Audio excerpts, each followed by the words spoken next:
Welcome back to Nasdaq Trade Talks. I'm your host, Jill Malandrino, Global Markets Reporter at Nasdaq. We're coming to you live from the DC Blockchain Summit. Joining me for this segment, we have Michael Kaczmarski. He's a Senior Manager of FinTech with Invest Hong Kong. Thank you so much for joining us at the DC Summit today. Now, Hong Kong, it seems to be as if it's on the rise within the blockchain hub. Tell us more about that.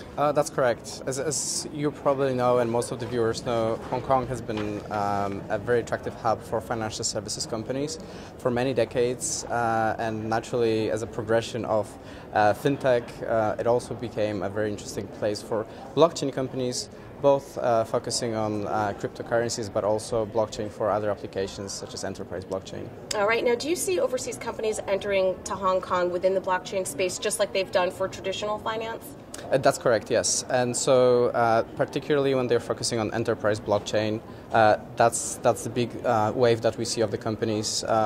A year ago, we saw a lot of companies thinking of ICOs and thinking of Hong Kong from that perspective. Now, as the markets are maturing up, getting a little bit more sophisticated, we see a lot of companies that have interesting enterprise solutions, and they're looking at approaching customers such as banks or insurance companies to offer those products to them. All right, now what is some of your best advice for blockchain companies entering the market such as Hong Kong? Two things. Number one, define what resources do you have, in a sense that because blockchain is such a new industry still, there's a lot of ambitious entrepreneurs that hope that their great technology is going to sell banks on its premises. It's not always and usually not the case from what we see. It takes a while to land this first big customer in any market, particularly within such an industry as banking. So you need to have money resources to sustain yourself in a new location for a while when you're trying to sell your product to companies.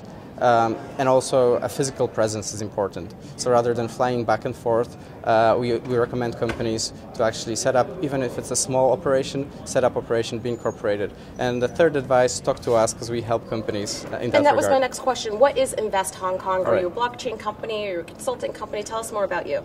Yeah, sure. We for sure are not a blockchain company. We are actually a governmental agency focusing on companies that are looking to expand to Hong Kong.